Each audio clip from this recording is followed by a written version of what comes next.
기도드립니다. 주님 내 편에 서서 항상 도우시리. 나의 위로, 나의 능력, 아니 나의 생명 대신 예수님을 나의 구주로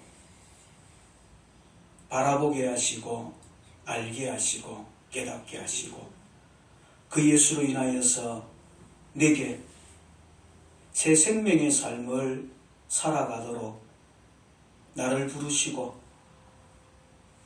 예배케 하시는 하나님의 은혜를 찬양합니다. 우리의 예배를 통하여서 성삼위 하나님 영광을 받아 주옵소서. 사랑하는 주님, 그 예수 그리스도의 사랑을, 생명을 머리가 아닌 가슴으로, 지식이 아닌 인격으로, 나의 심령으로, 생명으로 각인되게 하시고 받아 누리도록 역사하여 주시옵기를 간절히 바라옵고 또 바라오니, 이 시간 주의 영이 이곳에 임재하시고 우리의 심령에 권능으로 역사하여 주시어 그 생명으로만 풍성한 은혜를 누리며 살아가는 종과 주의 백성들이 되도록 도와 주옵소서. 영광을 받으소서. 사랑하는 주님, 나의 삶의 현장에서 여전히 연약한 나의 부족함이, 죄성으로 나의 발목을 잡고 있는 악함의 모습들이 그리스도 안에서 완숙되어지고 온전한 성숙의 모습을 이루지 못함으로 인한 부족과 연약이 실수가 되어지고 또 포기하지 못한 옛 습성으로 인한 나의 온전치 못한 삶이 하나님의 생명의 은혜를 받아 누린 데에 방해가 되지 아니하도록 이 시간 깨닫게 하옵소서. 고백하게 하옵소서. 예수 십자가 뒤에 다 감추시고 그 보혈로 우리를 정결케 하시고 깨끗게 역사하여 주시기를 간절히 바라옵고 소원합니다.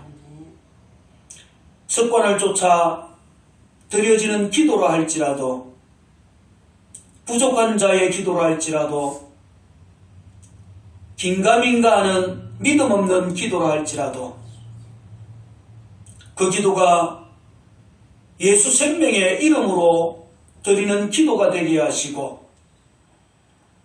하나님의 긍휼하심의 자비하심의 은혜를 덧입게 하시어서 사제의 은총으로 우리의 삶이 온전해지는 복된 삶으로 날마다 한 걸음 한 걸음 나아가고 성숙되도록 말씀하시고 약속하신 대로 하나님의 오른손으로 우리를 붙드시고 일으켜주시고 강건케 역사하여 주시기를 간절히 바라옵고 소원합니다. 그리하여서 종이 정직하게 하옵소서. 주의 백성들이 믿음의 능력이 있게 하옵소서. 삶의 현장에서 실망하고 좌절할 일이 있다 할지라도 포기하는 자 되지 아니하게 하시고 은혜 가운데 일어나는 믿음의 용기와 하나님의 일으키심의 은혜로 날마다 복된 삶을, 생명의 부유함을 누리는 주의 백성의 삶을 살아내도록 도와주옵소서. 이 시간도 그 삶을 닮아가고 쫓아가고 행하여 낼 수 있도록 우리의 눈과 귀를 열어 말씀을 보게 하시고 듣게 하시고 우리의 심령에 하나님의 영의 역사와 깨닫게 하심의 은총을 통하여 그 말씀이 생명이 되도록 도와주시기를 간절히 바라옵고 소원합니다. 세상의 지와 논리와 세상의 가치관들은 거기에 길들여 있고 익숙해 있는 나의 지식과 나의 삶의 습관들은 하나님의 말씀을 가로막고 부정하게 한다 할지라도 내 속에 생명 되시는 하나님의 그 은혜가 그 말씀 앞에 흔들리지 아니하는, 그럼에도 불구하고 하나님의 말씀이 진리임을 놓치지 아니하는 능력의 삶으로 우리의 삶이 진행되도록 은혜와 능과 복을 더하여 주시기를 간절히 바라옵고 소원합니다. 사랑하는 주님, 드디입니다. 아니, 때로는 뒷걸음질 치는 것 같습니다.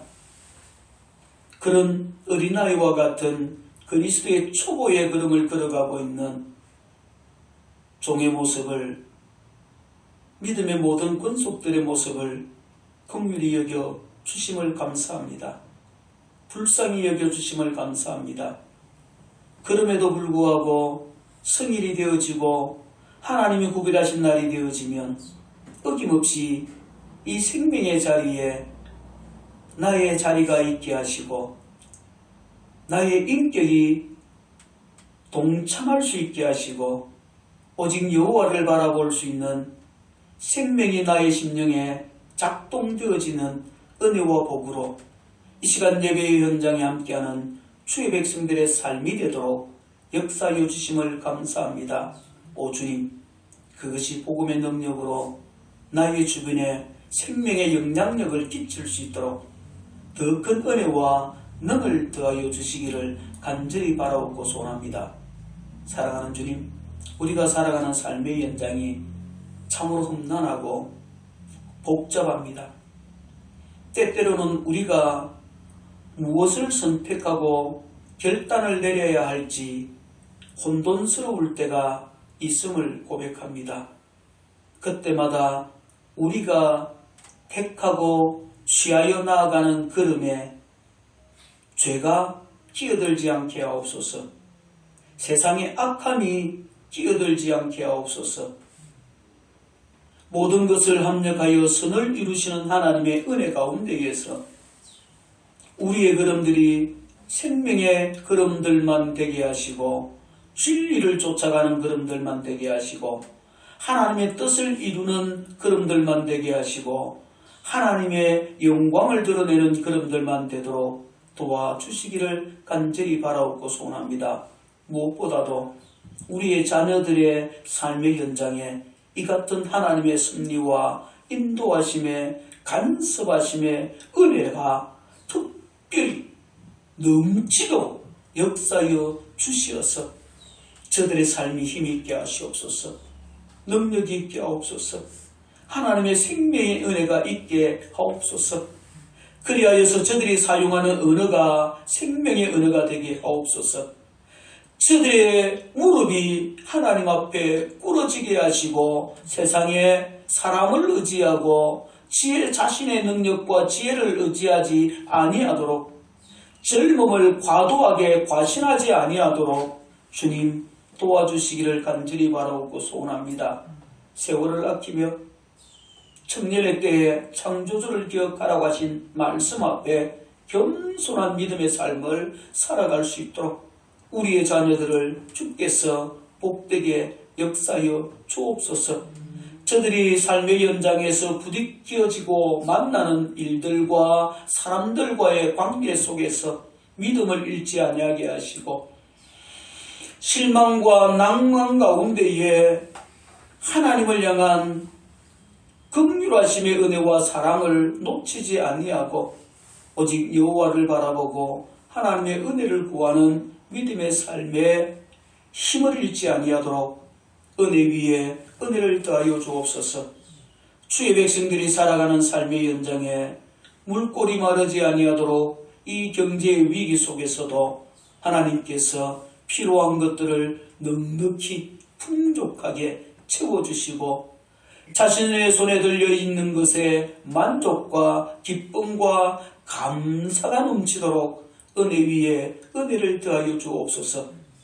저들의 손에 들려진 것이 무엇이든 그 양이 어떠하든 하나님께서 그 손에 들려진 것을 통하여 오병이어와 같은 놀라운 풍족케 하시는 은혜, 부족함이 없게 하시는 은혜, 하나님이 채우시는 모자람이 없게 하시는 은혜, 차고 넘치게 하시는 은혜가 삶의 현장에서 누려지도록 도와주옵소서. 그것이 물질로만 그치지 아니하게 하시고 사람과의 관계까지 이어지게 하시고 저들이 살아가는 삶의 현장에 육신의 건강에까지 그 하나님의 은혜가 선한 능력력으로 드러나게 하시어서 날마다 평안의 삶을 살아가게 하시고 행복자의 삶을 살아가게 하시고 기쁨의 삶을 살아가게 하시고 구원의 감격의 삶을 살아갈 수 있도록 주의 백성들을 붙드시고 은총을 베풀어 주시기를 간절히 바라옵고 소원합니다. 저들의 가정에 하나님의 도우심에 갑절의 능력이 필요한 것들이 무엇이 있습니까? 저들이 부르짖어 간구하는 기도의 제목을 주님 아시지 않습니까? 가정들마다 하나님 앞에 간구하는 그 기도의 제목들을 하나도 땅에 떨어지지 아니하게 하시고 헛된 것이 되지 아니하게 하시고 혹 잘못 구한 것이 있다 할지라도 하나님의 영이 그 기도를 들어 바른 것으로 강구하여 반드시 하나님의 응답하심의 은혜가 있는 기도들로 역사하여 주시기를 간절히 바라옵고 소원합니다. 오 주님 도와주옵소서. 오늘도 예배 현장에 함께하지 못하는 주의 백성들에게 주여 긍휼하심의 은총을 베풀어 주옵소서.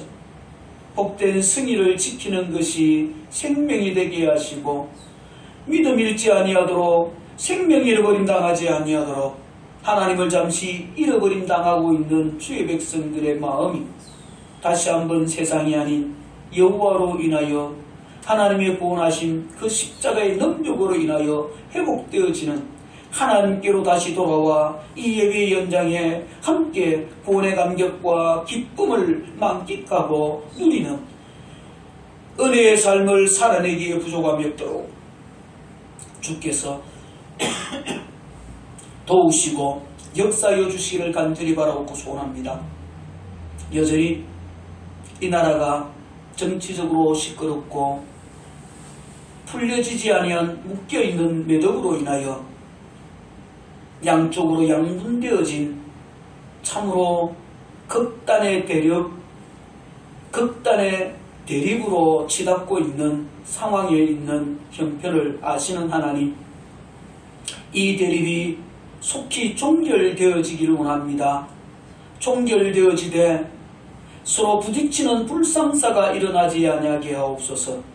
그 결론이 어떤 것이 되어졌든지 간에 내가 원하든 원하지 않든 그 결론 앞에 모든 이들이 승복할 수 있게 하시고 그 이후에 이 나라가 생각이 나누어진 분열의 모습으로 치닫지 아니하고 대결의 모습으로 치닫지 아니하고 서로 돌아보고 양보하고 화합할 수 있는 그런 성숙된 모습으로 나타날 수 있도록 은혜를 더하여 주옵소서. 그 일을 감당할 이들이 주의 백성들입니다. 주의 은혜를 받은 자들입니다. 그들의 생각이 그렇게 그리스도 예수 안에서 하나됨의 은혜 속에서 하나님의 위로와 하나님의 겸손케 하심의 어루만지심의 은혜로 인하여서 서로를 돌아볼 수 있는 아름다운 마무리가 이루어질 수 있도록 주께서 이 나라를 불쌍히 여기시고 긍휼하심의 은총을 베풀어 주옵소서. 그렇게 아름다운 마무리를 통하여서 경제와 정치와 외교의 모든 난제들이 하나씩 해결되어질 수 있도록 도와주시기를 간절히 바라옵고 소원합니다.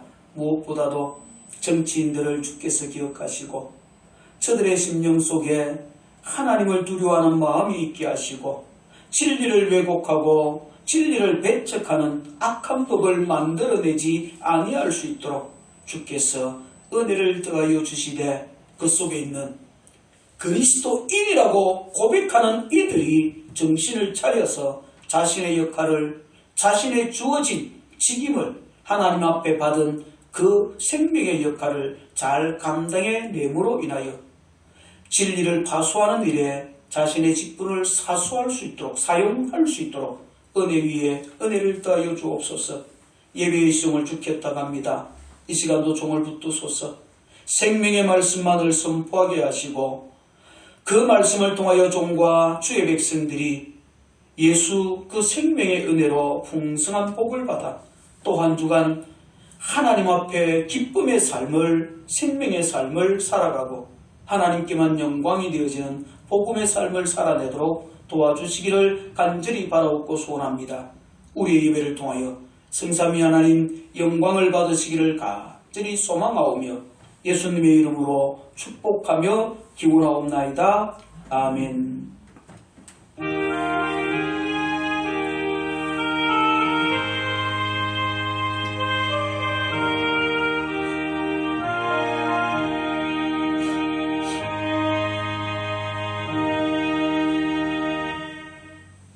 이 시간 하나님께서 우리에게 허락하신 말씀 함께 보시겠습니다.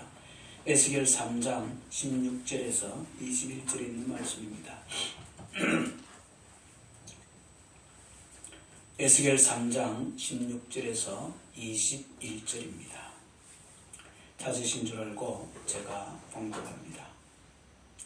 7일 후에 여호와의 말씀이 내게 임하여 가라사대 인자야 내가 너를 이스라엘 족속의 파수꾼으로 세웠으니 너는 내 입의 말을 듣고 나를 대신하여 그들을 깨우치라. 가령 내가 악인에게 말하기를 너는 꼭 죽으리라 할 때에 내가 깨우치지 아니하거나 말로 악인에게 일러서 그 악한 길을 떠나 생명을 구원케 하지 아니하면 그 악인은 그 죄악 중에서 죽으려니와 내가 그 핏값을 내 손에서 찾을 것이고 내가 악인을 깨우치되 그가 그 악한 마음과 악한 행위에서 돌이키지 아니하면 그는 그 죄악 중에서 죽으려니와 너는 내 생명을 보존하리라. 또 의인이 그 의에서 돌이켜 악을 행할 때에는 이미 행한 그 의는 기억할 바 아니니라. 내가 그 앞에 거치는 것을 두면 그가 죽을지니 이는 내가 그를 깨우치지 않음이라. 그가 그 죄 중에서 죽으려니와 그 핏값은 내가 내 손에서 찾으리라. 그러나 내가 그 의인을 깨우쳐 범죄치 않게 하므로 그가 범죄치 아니하면 정령 살리니 이는 깨우침을 받음이며 너도 내 영혼을 보존하리라. 아멘.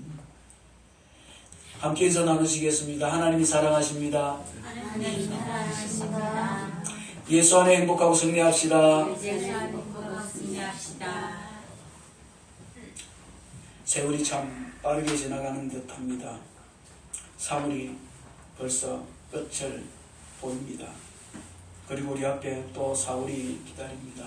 어쨌든 시간은 지나가지만 나와 여러분의 삶은 내게 주어진 삶의 연장에서 하나님이 내게 베푸시는 은혜를 놓치지 아니하고 기억하고 감사함으로 또 그 은혜를 더 풍성히 누리는 생명의 삶을 살아가는 그런 은혜로 충만하기를 주의 이름으로 축복을 드립니다. 우리는 계속해서 에스겔서에서 주어지는 하나님의 말씀을 통해 은혜를 받아 누리기를 원합니다.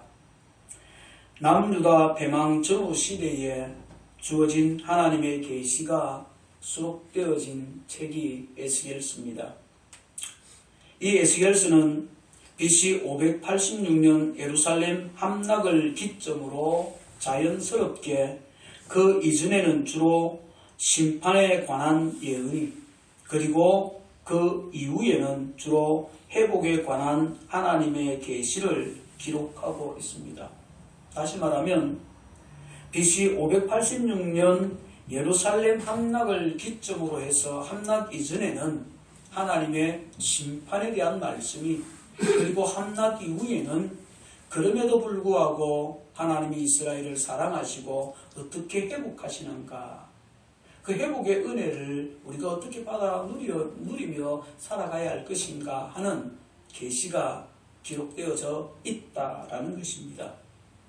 남유다와 예루살렘에 대한 멸망으로 이어지는 심판, 이 예언은 에스겔서와 그 시대적 배경이 상당 부분 중첩되고 있는 예레미야서 그 전체의 내용과 기본적으로 그 내용을, 그 중심 주제를 같이 하고 공유하고 있음을 봅니다. 다시 말하면 하나님의 심판 예언은 이 예레미야와 에스겔서가 거의 시대적 배경을 함께 공유하고 있어서 그 내용이 유사한 것들이 많이 있다라는 거죠. 하지만 지난 시간에도 말씀드렸던 것처럼 예레미야와 에스겔서의 커다란 차이점은 참혹한 하나님의 심판의 참상을 직접 당해야 할 당사자였던 남유다 본토인을 향해 그 비극의 현장인 예루살렘에서 예언을 한 것이 예레미야서라고 하면, 남유다 본토인을 향한 예언이라고 하는 공통점은 있지만 그들이 바벨론으로 끌려가서 그발 강가에 포로로 살고 있는 그곳에서 말씀이, 하나님의 계시가 임하고 전해졌다라고 하는 그 차이, 에스겔서는 그렇게 그 바벨론으로 포로로 끌려간 그들에게 그 현장에서 전해졌다라고 하는 뚜렷한 말씀이 전해주고 있는 현장의 분명한 차이를 가지고 있다라는 거죠. 대상이 똑같다라고 말할 수 있지만 그 대상이 그 말씀을 어디에서 받고 있느냐라고 하는 뚜렷한 차이가 예레미야서와 에스겔서가 가지고 있는 차이점이라고 생각하면 틀림이 없겠죠. 하나님께서 에스겔을 찾아오십니다. 에스겔은 그 하나님의 임재하심의 놀라운 은혜를 경험을 합니다. 하나님의 권능이 자신을 온전히 주장하시는 신비한 은혜를 에스겔이 경험을 하는 거지요. 하늘을 여시고 에스겔을 찾아오신 하나님께서 인자야 내 발로 일어서라 그렇게 말씀하시면서 에스겔을 일으켜 세워주십니다. 그리고 또 말씀하기를 너는 내 말로 고할지어다 말씀하면서 너 인자야 내가 내게 이르는 말을 듣고 그 폐역한 족속같이 폐역하지 말고 내 입을 벌리고 내가 내게 주는 말을 먹으라 그렇게 말씀하지요. 하나님의 말씀과 함께 에스겔의 눈앞에 놀라운 일이 진행됩니다. 한 손이 에스겔을 향하여 펼쳐지고 그 펼쳐진 손에 두루마리 책이 펼쳐진 채로 들려있는 것을 에스겔이 발견합니다. 그 손에 펼쳐진 두루마리 책에는 애가와 애곡과 재앙의 말이 안팎으로 기록되었다라고 말씀합니다. 하나님께서 에스겔에게 인자야 너는 발견한 것을 먹으라 하십니다. 에스겔이 보고 있는 애곡과 애가 심판의 말씀이 안팎으로 기록되어 있는 두루마리 책을 에스겔이 보았고 하나님께서는 그 에스겔의 눈으로 본 그 발견한 것을 먹으라 그렇게 말씀하십니다. 에스겔은 그 말씀에 입을 벌리고 하나님은 에스겔의 입속으로 그 두루마리 책을 먹이십니다. 그러면서 인자야 내가 내게 주는 이 2마리를 내 배에 넣으며 내 창자에 채우라 하십니다. 이는 하나님의 말씀, 하나님의 계시가 에스겔을 온전히 주장하고 그 말씀이 에스겔을 주장함으로 에스겔의 입을 통하여 하나님의 계시가 그대로 변질됨이 없이 백성들에게 선포되어져야 함을 말씀하는 것이기도 하지요. 애가와 애곡과 재앙의 말, 이는 이스라엘에 대한 심판입니다. 아픔과 고통과 단식이 절로 흘러나오는 쓰디쓴 괴로움이 가득한 맛이 아닐 수 없는 내용의 말씀, 하나님의 계시입니다. 그런데 이 말씀이 에스겔의 입에 들어갔을 때에 에스겔이 그 맛을 표현하기를 달기가 꿀 같더라고 그렇게 말하지요. 에스겔이 하나님의 권능과 임재를 경험한 장소는 갈대아 땅 그발 강가입니다. 그곳에서 애곡과 애가와 심판의 말씀이 기록된 괴로움, 고통스러울 수밖에 없는 말씀인데 에스겔은 그 말씀이 닿았다. 이유는 심판 이후에 하나님이 주신 구원하심의 은혜를 보았기 때문 아니겠습니까? 언제나 심판은 하나님의 구원을 전제로 합니다. 그 사실을 깨닫고 나니 에스겔은 그 말씀이 닿았다라고 표현하는 것 아니겠습니까? 그 말씀을 포로로 잡혀간 갈대아 땅 그발 강가에서 받았습니다. 그리고 에스겔은 그곳에서 델아비브로 자리를 옮겨요 이동합니다. 포로로 끌려온 선민 이스라엘 민족이 모여 사는 거주지입니다.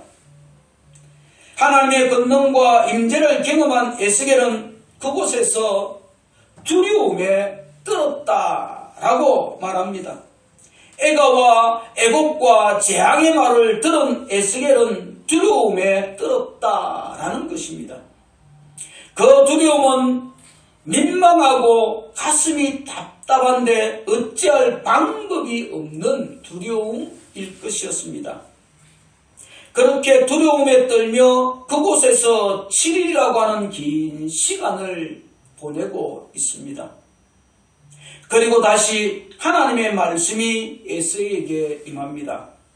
인자야, 내가 너를 이스라엘 족속의 파수꾼으로 세웠으니 너는 내 입의 말을 듣고 나를 대신하여 그들을 깨우치라고 하시는 엄중한 명령입니다. 패역한 족속 이스라엘 가운데 선지자가 있음을 알게 하신 하나님이 그들이 듣든지 아니 듣든지 너는 내 말로 고할지어다 명령하신 그 하나님께서 더 분명하고 확실하게 말씀하시기를 내가 너를 이스라엘 족속의 파수꾼으로 세웠다라고 하십니다. 그리고 에스겔을 이스라엘 족속의 파수꾼으로 임명하셨음을 분명하게 선언합니다. 그리고 이어서 그 파수꾼이 해야 할 일이 무엇인지, 파수꾼은 어떤 사람인지를 말씀하십니다. 파수꾼의 역할에 대하여 말씀하십니다. 17절 말씀에 우리 같이 한번 읽어봅니다. 17절 말씀을요. 인자야, 내가 너를 이스라엘 족속의 파수꾼으로 세웠으니 너는 내 입의 말을 듣고 나를 대신하여 그들을 깨우치라. 하나님께서는 파수꾼은 내 입의 말을 듣는 자임을 먼저 말씀합니다. 내가 너를 파수꾼으로 세웠으니 너는 내 입의 말을 듣고 그렇게 말씀합니다. 그렇습니다. 파수꾼은 하나님의 말씀을 들어야 합니다. 하나님의 말씀을 듣는 자입니다. 파수꾼의 사전적 의미는 특정한 직무를 맡고 그 일을 철저하게 수행하는 사람을 지칭하지요. 위험한 요소를 사전에 인식하고 경고하는 역할을 하는 사람이라고 그렇게 명시합니다. 그리고 경비원으로 방문자의 출입을 점검하고 도난, 화재 등의 위험을 방지하는 직업을 가리키기도 한다라고 사전적 의미로 말하고 있습니다. 하나님의 권능과 임재를 경험한 에스겔의 심정을 한 단어로 표현하기를 두려워 떨며라고 성경은 말씀하고 있습니다. 여기에 두려워 떨며라는 단어 마시밈의 원형 마셴인데요. 이 단어는 완전한 황폐한 상태를 뜻합니다. 완전한 황폐한 상태. 도저히 눈을 뜨고 볼 수 없는 광경 앞에서 대경 실색할 정도로 크게 놀라는 모습을 나타낼 때 이 단어가 사용된다는 것입니다. 그런데 이 단어가 에스겔 9장 3절에서도 사용되어지는데요. 그 내용은 거룩한 유다 공동체가 가정한 이방인들과 통혼한, 그러므로 인하여서 공동체의 거룩성이 크게 훼손되어져 있는 그 현실 앞에 지도자 에스라가 자신의 속옷과 겉옷을 찢고 머리털과 수염까지 뜯으면서 기가 막힌 심정이라고 토로할 때에 이 단어가 사용되어졌다라는 겁니다. 그러므로 두려움을 떤다라고 하는 단어는 단지 공포를 말하는 것이 결코 아닙니다. 어떤 무서움의 대상을 보고 공포에 질려있는 그 모습을 지금 에스겔이 두려워 떨고 있다라고 표현한 것이 아님을 우리가 먼저 인식해야겠죠. 또한 시편 143편 4절에서는 원수가 핍박하여 생명을 짓밟아 버리려고 하는 상황에서 다윗의 마음이 심히 참담하였다라고 표현할 때 이 단어가 사용되었습니다. 이 원수가 공기가 오는 것 때문에 그 무서움에 두려워 떨어서 참담한 것이 아니라 하나님의 백성이 어떻게 이 이방인 이들에게 이런 공격을 당해야 되느냐? 하나님의 도움이 왜 없지? 우리가 무엇을 하나님 앞에 잘못했기에 우리의 죄성이 깨달아지는 그 참담함입니다. 두려운 거죠. 하나님의 은혜가 없다라고 하는 것 때문에 두려움. 원수들이 나를 공격하는 것 때문에 두렵고 떨리는 것이 아니라 그들을 막아주고 우리를 보호해주시는 하나님의 은혜가 내게 공급되지 아니한다라고 하는 참담함입니다. 조금 다르게 표현을 한번 해볼까요? 어린아이가 가는데 다른 어떤 힘센 친구가 나를 때리고 괴롭힙니다. 그런데 아빠가 뒤에서 팔짱을 탁 끼고 물끄러미 쳐다보고 도와줄 생각을 안 합니다. 그때 그 아이의 심정이 어떻겠습니까? 자기를 때리는 덩치 큰 사람의 공포, 그것도 있겠지만 그것보다 아빠가 나를 안 도와주는 것 때문에 오는 그 상처, 이 참담함이 그겁니다. 에스겔은 당시 자신의 동족 이스라엘의 모습을 보고 듣는 과정에서 참담하다 못해 기가 막혀 할 말을 잃어버린 상태에 처한 심령을 두고 두려움에 떨었다라고 말하는 것입니다. 공포가 아닙니다. 하나님의 심판, 애가 그것을 보면서 나의 죄가, 이 민족의 죄가 얼마나 큰지를 알았으니 그게 두렵거든. 과연 우리가 하나님의 은혜를 어떻게 받을 수 있을까?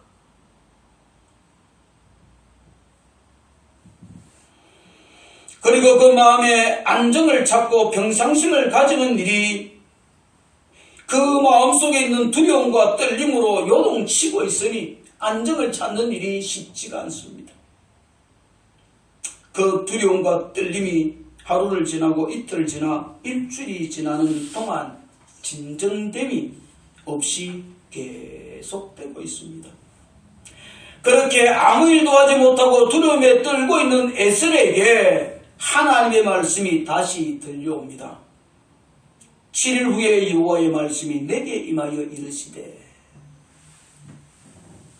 때달을 기다리시는 하나님께서 7일의 시간을 에셀에게 허락하십니다.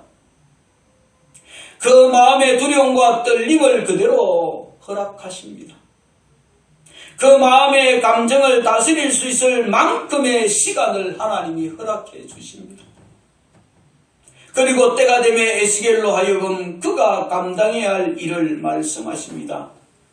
하나님께서 디자인한 에스겔의 인생을 펼쳐 보여주십니다. 여기에 7일 후에는 에스겔이 예언의 말씀 애가와 애곡과 재앙의 말씀이 기록된 두루마리 책을 먹고 두려워 떨며 보낸 시간입니다. 하나님의 임재와 권능을 경험한 그날로부터 일주일이 지났다는 말입니다. 문자적으로는 그리고 7날들의 끝에라는 의미입니다. 그 끝날에 다시 에셀에게 하나님의 말씀이 임하였는데 그 내용은, 인자야 내가 너를 이스라엘 족속의 파수꾼으로 세웠다라는 것입니다. 하나님께서 이 민족에게 내릴 심판, 이 민족이 지은 그 죄로 인하여 애가와 애곡으로 가득한 그 말씀을 보고 두렵고 떨려있는 그 에스겔에게 그 민족을 위한 파수꾼으로 너를 세웠다라고 말씀하십니다. 자기 또한 그 대상인데 말입니다.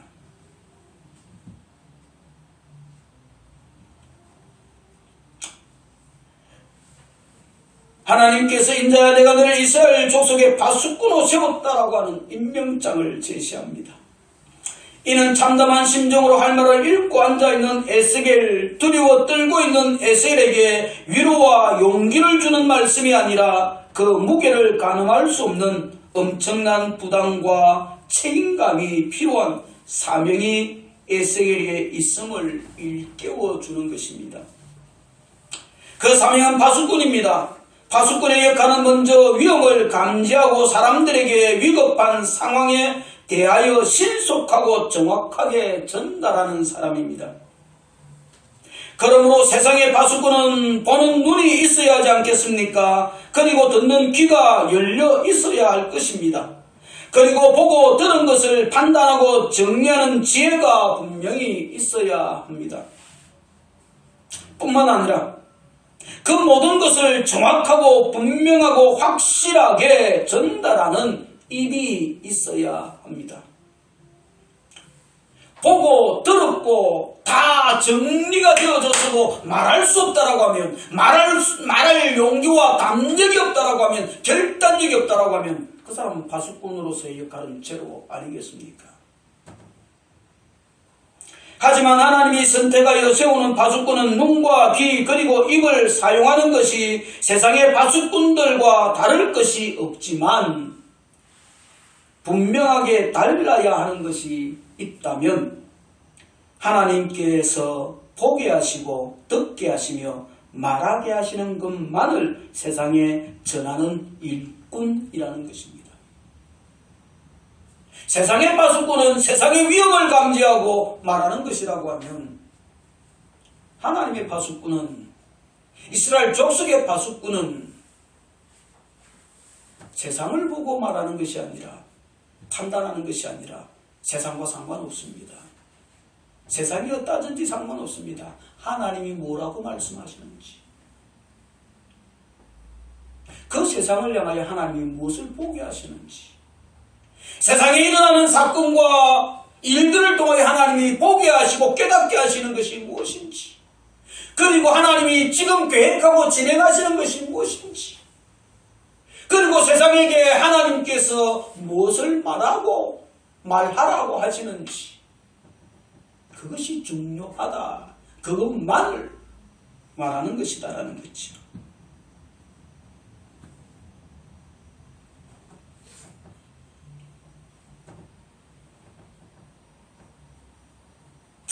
내가 너를 이스라엘 족속의 파수꾼으로 세웠으니 너는 내 입의 말을 들으라. 그러므로 그렇게 말씀하고 있지 않습니까?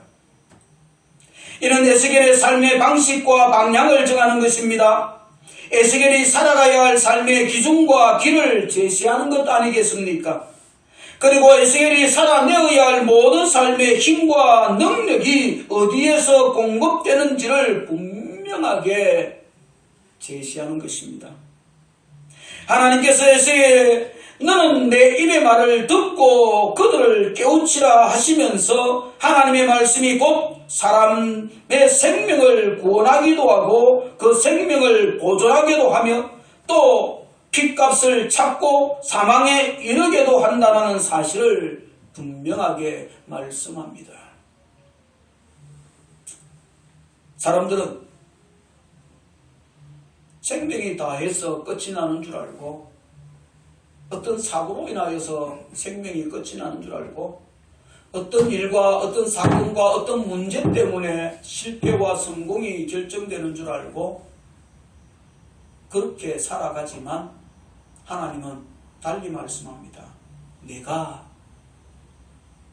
그 모든 것에 승리와 결정을 한다라고 모든 것이 하나님의 손에 있다라고 그렇게 말씀하는 것입니다. 예수께서 말씀하시기를 내가 진실로 진실로 너희에게 이르노니 내 말을 듣고 또 나 보내신 이를 믿는 자는 영생을 얻었고 심판에 이르지 아니하나니 사망에서 생명으로 옮겼느니라 말씀하지 않습니까? 죽고 사는 문제, 단순히 우리 육의 생명의 끝과 진행을 말하는 것이 아니라 참 죽음과 참 삶, 생명이 어디에 있느냐? 예수님께서는 내가 진실로 진실로 너에게 이르노니 내 말을 듣고 또 나 보내신 이를 믿는 자는 그 말은 무슨 말이죠?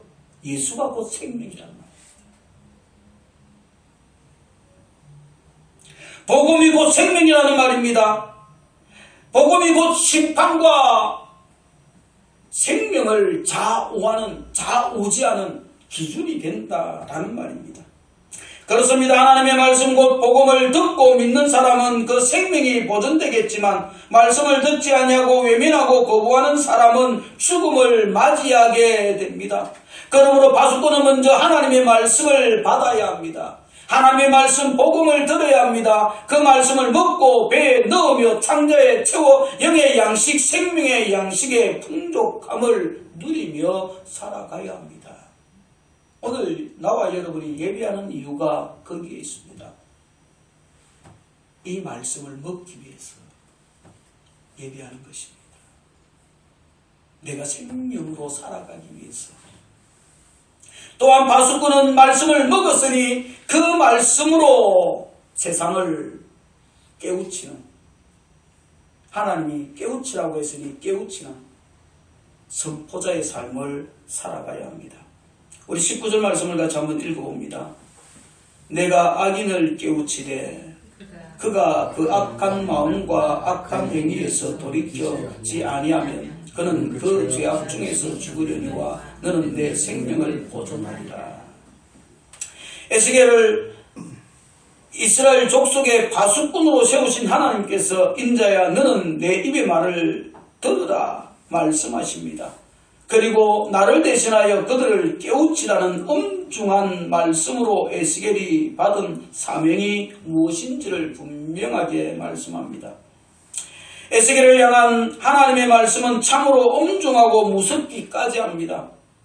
가령 내가 악인에게 말하기를 너는 꼭 죽으리라 할 때에 내가 깨우치지 아니하거나 말로 악인에게 일러서 그의 악한 길을 떠나 생명을 구원하게 하지 아니하면 그 악인은 그의 죄악 중에서 죽으려니와 내가 그의 핏값을 내 손에서 찾으며 내 손에서 찾을 것이고 라고 분명하게 말씀합니다. 듣는 사람으로 하여금 오금이 저리게 하는 말씀입니다. 듣는 순간 호흡을 제대로 할 수 없는 팽배한 긴장감이 온몸을 경직되게 하는 참 두렵고 떨리는 말입니다. 한 번이 아니고 두 번씩이나 핏값을 내 손에서 찾겠다라고 하나님이 말씀하십니다. 너는 꼭 죽으리라. 이 말을 듣기 원하는 사람은 아마 아무도 없을 것입니다. 그러니 이 말을 전한다는 것은 쉽지 않은 일 아니겠습니까? 아니, 어려운 일입니다. 결코 하고 싶지 않은 일, 하기 싫은 일이라고도 말할 수 있습니다. 너는 너 죄 때문에 죽어! 이거 어떻게 말할 수가 있습니까? 그런데 그 말을 전하지 아니하고 그 일을 하지 아니하면 그 사람의 죽음에 대한 그 핏값을 내게서 찾는다고 하십니다. 그러니 하지 않을 수 없습니다. 반드시 해야만 하는 일입니다. 그것도 최선을 다해서야 합니다. 나의 생명과 결탁이 되어 있기에 그 일은 곧 내가 사는, 내게 생명이 있음을 알게 하고 고백하는 일이기도 합니다. 내게 생명이 있음이 증거되어지는 일이 저희는 반드시 죽는다라고 하는 말씀, 그 말씀을 전하는 것입니다. 여기에 너는 꼭 죽으리라는 말은 어떤 일이 있어도 죽고 말 것이라는 사실을 강조하는 것 아니겠습니까? 반드시 죽는다는 것입니다. 악인적 죄인은 하나님께서 반드시 그 죄를 심판하시고 그 결과, 그 죄를 물으신 결과 그가 죽음을 맞이할 수밖에 없다는 말입니다.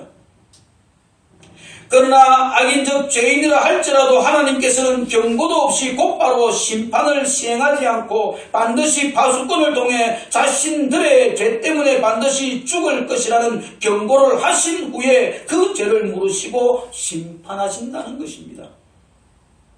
그러므로 파수꾼의 역할이 참으로 중요합니다. 그들의 사명이 막중한 것입니다. 이마가 굳고 마음이 굳어 파수꾼의 말을 듣기 싫어하고 하나님의 경고를 거부하며 외면하는 사람, 복음의 길을 닫은 사람을 깨우치는 일은 인간의 능력으로는 정말 불가능한 일이 아닐 수 없습니다. 그럼에도 그이는 멈출 수 없고 감당해야 하는 일이기에 그 사명이 참으로 막중하다는 것입니다. 파수꾼의 역할 말입니다. 또한 파수꾼의 역할은 의인에게도 필요합니다. 그들도 실수하고 죄를 범할 수 있기 때문입니다. 지나온 삶도 소중하고 중요하지만 그러나 지금 내가 살아가고 있는 현실은 더 소중하고 중요합니다. 실수가 있고 죄가 있다면 지난날 내가 삶의 현장에서 행한 공의는 그 능력과 효력을 상실하게 될 것이다라고 분명하게 말씀하고 있습니다. 또 의인이 그의 공의에서 돌이켜 악을 행할 때에는 이미 행한 그의 공의는 기억할 바 아니라. 파수꾼은 업적을 보며 실수를 눈감아주는 사람이 아니라 그 사람 앞에 있는 거치는 것, 그 사람을 의인의 삶에서 넘어지게 하는 것이 무엇인지를 분명하게 보고 깨우치게 하며 깨우칠 수 있도록 주어진 사명을 충실하게 감당하는 사람입니다. 그가 옛날에 참 멋진 사람이었어, 좋은 신앙인이었어 라고 하는 것으로 지금의 삶을 애써 포장하는 것이 아니라 옛날에 어땠든지 상관없다라는 거죠. 지금 그가 어떤 사람이냐라고 하는 것을 알게 하고 깨닫게 하라는 것입니다.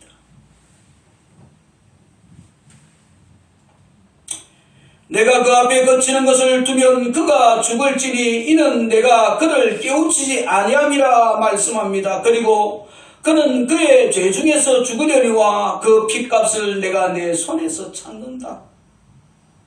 그렇게 파수꾼을 독려하십니다. 여기에 거치는 것은 문자적으로 걸려 넘어지는 것입니다. 하나님께서 의인이 돌이켜 악을 행할 때에 그 결과로 그 앞에 그치는 것, 즉 걸려 넘어지게 하는 것을 두신다라는 말입니다. 그가 죄를 범하였느냐? 또 죄 가운데 넘어지도록 내버려 두시는. 이게 하나님이 죄를 조성하고 죄를 짓도록 어떤 환경을 만든다는 말이 아니라 하나님의 도우심의 은혜가 멈추어져 버린 상태를 말합니다.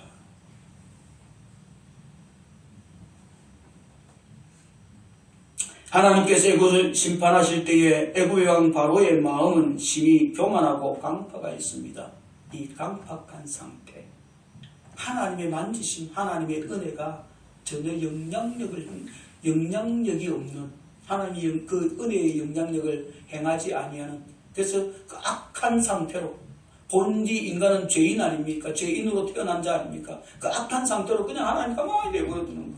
그 악감을 하나님께서 눌려주시고 하나님의 은혜 가운데에 의를 쫓아 생명을 쫓아 살아갈 수 있게 하시는 은혜를 딱 멈춰버린, 그래서 그 강팍함이 표출되어지도록 내버려두는 모습입니다. 그렇게 바로가 악하고 교만하지 않았습니까?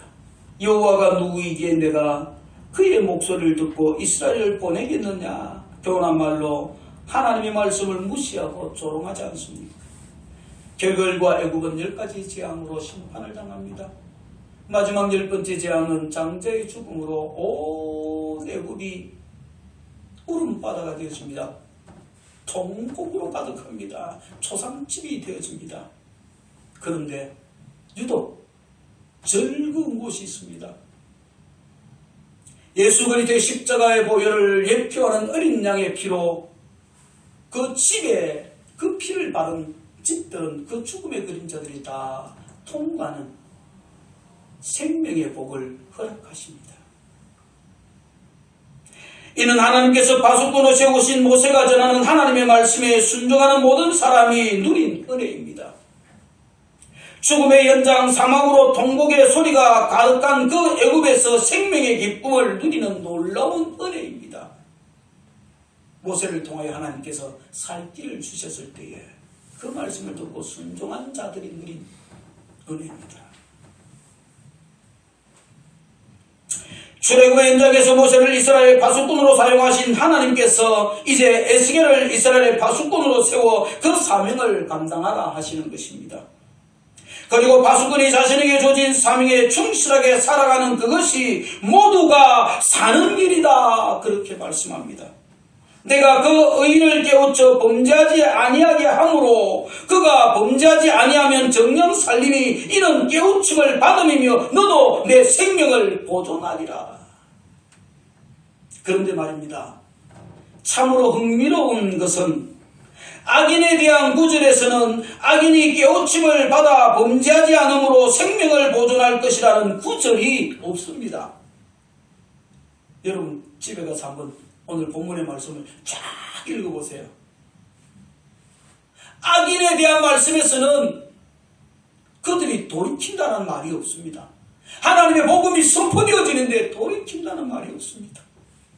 그래서 그 생명이 보존된다는 말이 없습니다. 그런데 의인은 돌이켜 그 생명이 보존되게 하신다 말씀이 있습니다. 이러한 대조적인 사실을 고려할 때 성경은 악인과 의인이 어떤 존재인을 분명하게 보여주는 것입니다.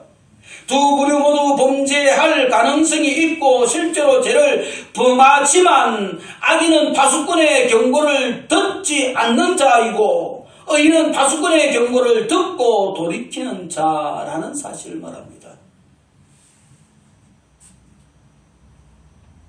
그러니 의인과 악인이 나누어지는 그 현장에 인간의 지혜와 인격의 요소가 있는 것이 아니라 하나님의 은혜가 있다는 것을 우리 보고 깨달아라. 의인이 되고 악인이 되는 것이 나의 능력이 아니라 나의 고귀한 인격이 아니라 하나님의 은혜다라는 것입니다. 하나님이 깨닫게 하시는 자, 하나님이 듣게 하시는 자, 하나님께서 에스겔을 일어나라 하시면서 말씀이 그에게 임하여서 말씀이 그를 일으켰었던 것처럼 말씀이 들려지게 하시고 생명이 되게 하시는 은혜를 받은 자가 의인이고 그 은혜가 없는 자가 악인이라는 말입니다. 내가 이스라엘 백성이니까 의인이고 내가 이방인이니까 악인이라는 말이 아니라 하나님이 듣게 하시는 은혜가 임한 자가 의인이고 하나님의 생명의 은혜가 임한 자가 의인이고 하나님의 생명의 복음이 들려지고 깨달아지고 누려지는 자가 의인이고 그 은혜가 없는 자가 악인이다라는 것입니다. 그리고 그 은혜를 전달하는 자가 먼저 그 은혜를 받은 파수꾼이라고 말씀하는 것입니다. 하나님 앞에서 의인은 자신의 죄가 지적되고 발견될 때에 하나님의 은혜로 정직하게 그 사실을 시인하고 회개하는 사람이라는 것입니다. 회개하여 하나님께서 용서와 사죄의 은혜를 받아 누리는 사람, 하지만 악인은 그 완악한 마음을 끝까지 가지고 멸망의 길로 달려가는 하나님의 은혜가 없어서 말입니다. 하나님은 의인과 악인 모두에게 파수꾼이 필요하다 말씀합니다. 파수꾼은 그 사람을 보고 판단하는 것이 아니라 오직 자신이 받은 말씀, 자신이 발견한 하나님의 계시를 편견 없이 세상에 선포하는 사명을 이처럼 감당하는 것입니다. 내가 의인이냐 악인이냐 판단하는 것이 아니라 나는 그냥 말씀을 전하는 것이고 하나님께서 그 은혜를 나타나게 하시고 그 은혜 가운데 있는 자는 의인인 것이고 그 은혜를 받아 누리는 못자는 악인인 것입니다. 그런데 오늘은 악인이지만 내일은 의인이 될 수 있는 것은 누구도 모르는 것이죠. 그 은혜가 언제 어떻게 작용되어질지는 모르니까 말입니다. 사랑하는 성도 여러분, 하나님은 언제나 그 시대에 필요한 파수꾼을 선택하시고 세우십니다. 에스겔을 이스라엘의 파수꾼으로 세우신 그 하나님께서 오늘 이 시대를 살아가는 저와 여러분에게 파수꾼의 사명을 감당하라고 지금 말씀하십니다. 너는 이미 말씀을 받았지 않느냐? 먹고 있지 않느냐? 그래 내 입의 말씀을 받은 대로 이 말씀을 세상 앞에 전하는 파수꾼의 삶을 살아라 말씀합니다. 때를 얻든지 못 얻든지 말입니다. 에스겔에게 너는 내 입의 말을 듣고 나를 대신하여 그들을 깨우치라 말씀하신 그 말씀을 오늘 내게 주시며 내가 받은 파수꾼의 삶을 살아라 그렇게 말씀하는 것입니다. 듣든지 아니 듣든지 전하고 깨우치게 하는 사명을 우리에게 감당하라 말씀하는 것입니다. 그렇게 오직 하나님의 말씀 그리스도 예수의 생명으로 살아가고 그리스도 예수의 생명만을 드러내고 나타내는 복된 정금인의 삶을 살아가는 저와 여러분이 될 수 있기를 주의 이름으로 축복을 드립니다. 좋으신 하나님 감사합니다. 누가 이 시대에 파수꾼의 역할을 감당해야 합니까? 파수대를 들고 쫓아다니며 변질된 복음을, 왜곡된 복음을 전하는 자, 그들이 파수꾼이 아니라 하나님의 생명의 말씀을 받고 예수 그리스도를 생명의 복음으로 전가는 그 생명을 받은 저와 이 시간 예배하는 주의 백성들이 오늘 이 시대를 살아가는 파수꾼들 아닙니까? 받은 말씀을 나의 심령에 생명으로 누리게 하시고 그 생명이 나의 삶을 통하여 나의 입을 통하여 세상에 온전히 드러나고 나타나기에 부족함이 없도록 도와주옵소서. 그렇게 하나님이 기뻐하시는 생명의 삶을 살아가는 종과 주의 백성들이 되기를 소망하오니 주여 은혜와 능과 복을 더하여 주시기를 간절히 소원합니다. 주님 도우시고 우리의 삶을 통하여 성삼위 하나님 영광을 받으소서. 예수님의 이름으로 축복하며 기도하옵나이다. 아멘.